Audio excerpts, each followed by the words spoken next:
Salut à tous et bienvenue dans cette 5e et dernière vidéo retraçant mon passage au Satis et au Salon de la Photo 2018. Donc comme vous avez pu voir, depuis le début on parle pas mal de lumière. J'ai vraiment voulu axer cette série de 5 vidéos sur la lumière et sur des lumières qu'on n'a pas trop l'habitude de voir ou en tout cas d'être représentées sur les réseaux sociaux. Cette fois-ci on va changer un petit peu, je vais aller vers quelque chose d'un petit peu plus mainstream on va dire, ou du moins un produit que beaucoup d'entre vous ont déjà entendu parler et potentiellement attendent puisqu'il va certainement faire bouger pas mal de lignes dans le monde des gimbals. Il s'agit du Moza R2 que j'ai donc pu prendre en main sur le stand de Digixo au Salon de la Photo, accompagné de 2 ambassadeurs de la marque Moza.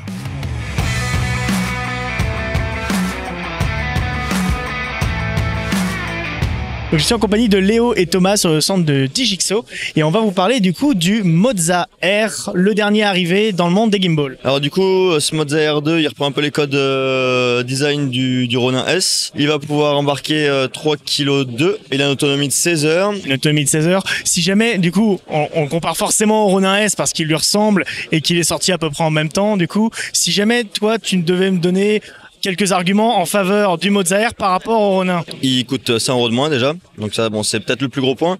Non, peut-être le plus gros point serait peut-être plutôt les 400 grammes de moins, qui peut paraître ridicule au final, mais on sent bien la différence quand on l'a longtemps dans les mains. C'est vrai qu'on a beaucoup reproché au Ronin S du coup d'être très lourd, et il est très lourd, hein, c'est vrai, mais on lui a beaucoup reproché son poids, et là c'est vrai que d'avoir quasiment les mêmes capacités, mais pour moins lourd, c'est quand même vachement mieux. Moins lourd, après en plus il embarque plus sur les mouvements rapides, voilà, c'est intéressant d'avoir un truc qui est vraiment réactif et qui supporte les fortes vitesses quoi. Et comme on le disait tout à l'heure là quand tu me présentais le produit, il a l'air aussi au niveau de la nacelle, en tout cas pour embarquer la caméra, il est plus large, ce qui permet potentiellement de monter aussi des caméras un peu plus avec un plus gros gabarit que sur les concurrents, donc DJI ou Tilta. C'est ça. Oui, du coup, on a déjà essayé avec la FS5. La FS5 passe nickel. Après, ouais, comme je le disais, ça sert pas grand chose. Les gimbals, c'était créé pour être léger, run and gun. Et là, les marques, elles se font un peu la guerre au payload le plus élevé. Ça sert pas à grand chose à mon goût. Mais bon, voilà. Enfin, ils ont fait un produit qui est top, qui est bien fini. Moi, j'attends vraiment un truc axé voyage. Un truc compact. Je vais leur demander justement, faut qu'ils sortent ça très rapidement, qui se plie le plus possible pour foutre dans un sac à la limite, peut-être tropicalisé, éventuellement pseudo-tropicalisé, super léger, super robuste, et ça serait top. Franchement, je pense qu'il y a un marché à prendre là-dedans en tout cas. Le mode Inception, c'est Moza qui l'a sorti en premier, donc forcément, là on le retrouve aussi ici.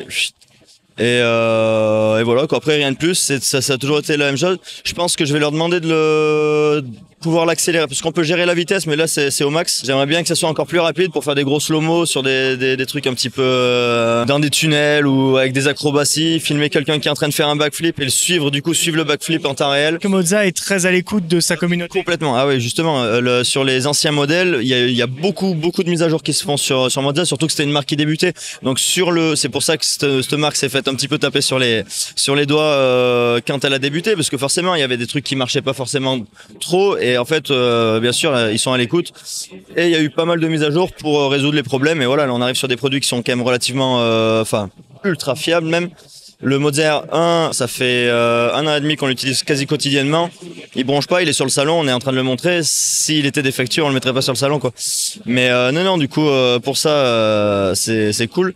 Et sur les mises à jour, en tout cas, sur les mises à jour qu'ils font, même ils arrivent à sortir des trucs assez fou. Sur le Moza R1 qui est embarqué classiquement 2,4 kg je crois, ils ont fait une mise à jour 1 an plus tard pour qu'il embarque 3,2 kg, et on a testé, on avait monté un A7S avec une cache Tilta, une Matebox qui sert complètement à rien, c'était juste pour le charger au max, le truc ne bronchait pas quoi. Donc puis ils essayent d'innover. Les premiers à sortir l'Inception, il y a le Mimic Motion qui est un petit peu gadget, DJI l'a repris direct, l'Inception Mode tout le monde l'a repris direct parce que c'est quand même pas mal.